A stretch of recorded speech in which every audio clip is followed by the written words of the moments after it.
Ecclesiastes chapter 2.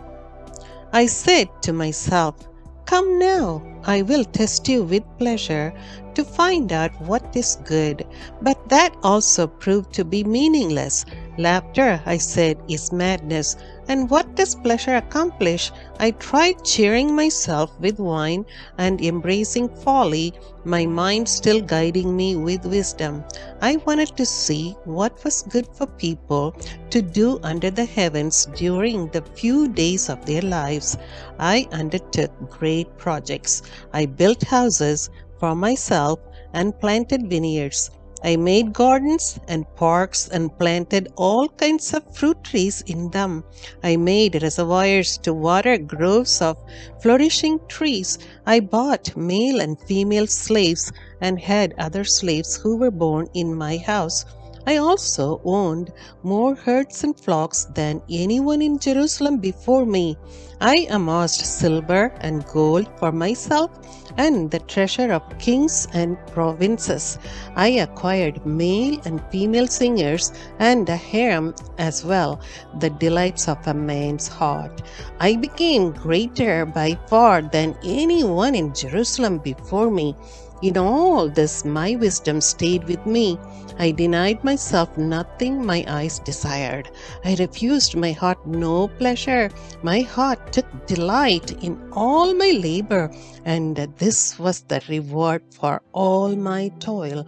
Yet, when I surveyed all that my hands have done, and what I had toiled to achieve, everything was meaningless, a chasing after the wind. Nothing was gained under the sun. Then I turned my thoughts to consider wisdom, and also madness and folly. What more can the king's successor do than what has already been done? I saw that wisdom is better than folly, just as light is better than darkness. The wise have eyes in their heads, while the fool walks in the darkness. But I came to realize that the same fate overtook them both. Then I said to myself, "The fate of the fool will overtake me also. What then do I gain by being wise?" I said to myself, "This too is meaningless, for the wise, like the fool, will not be long remembered.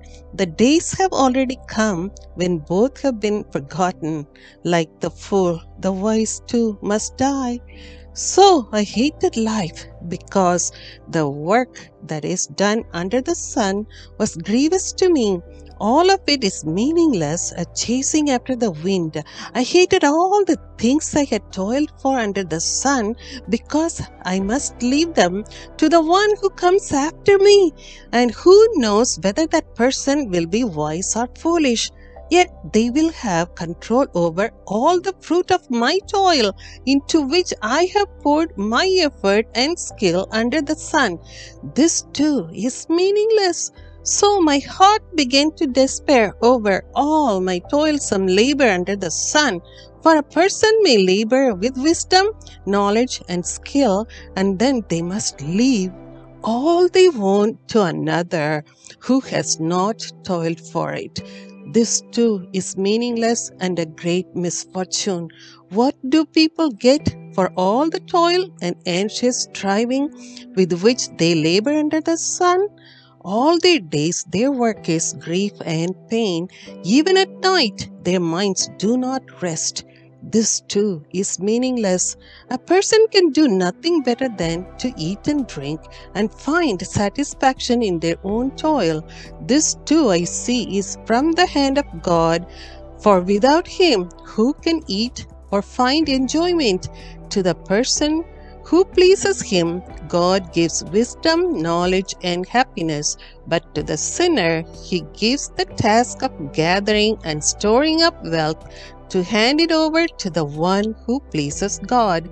This too is meaningless, a chasing after the wind. Amen.